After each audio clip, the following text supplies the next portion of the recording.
ചില സഹോദരങ്ങൾ ചോദിക്കും, നിങ്ങൾ രക്ഷിക്കപ്പെട്ടോ?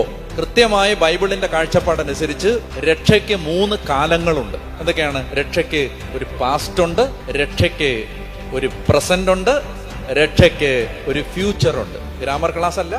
രക്ഷയ്ക്ക് എന്തുണ്ട്? ഭൂതകാലമുണ്ട്, വർത്തമാനകാലമുണ്ട്, ഭാവി കാലമുണ്ട് രക്ഷയ്ക്ക്.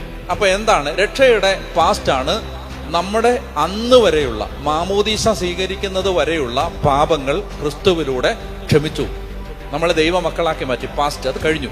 അപ്പോൾ വിചാരിക്കരുത് അതോടുകൂടി ഞാൻ രക്ഷിക്കപ്പെട്ടു, കംപ്ലീറ്റ് ആയി, ഇനി ഞാൻ സ്വർഗത്തിൽ പോകുന്നു വിചാരിക്കരുത്. മറിച്ച് ആയിട്ടില്ല. ഇനി നമ്മൾ ഈ ജീവിതം നയിച്ച് ഭാവിയിൽ രക്ഷ പൂർത്തിയാവണം. കേൾക്കുന്നുണ്ടോ?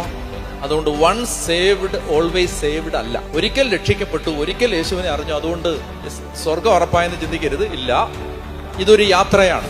നമ്മുടെ കർത്താവിന്റെ വലിയൊരു കൃപ ഈ സമയത്ത് എല്ലാ കുടുംബങ്ങളിലും കടന്നു വരാൻ നമുക്ക് ആഗ്രഹിച്ച് പ്രാർത്ഥിക്കണം. ഈശോയുടെ ശക്തി കൊണ്ട് കുടുംബങ്ങൾ നിറയണം. പ്രിയപ്പെട്ട മക്കളെ, നിങ്ങൾ എവിടെയായിരുന്നാലും നിങ്ങളുടെ കുടുംബം ഈ സമയത്ത് അനുഗ്രഹിക്കപ്പെടും. നിങ്ങളുടെ ജീവിതത്തിൽ കർത്താവിന്റെ സാന്നിധ്യം ഉണ്ടാവും.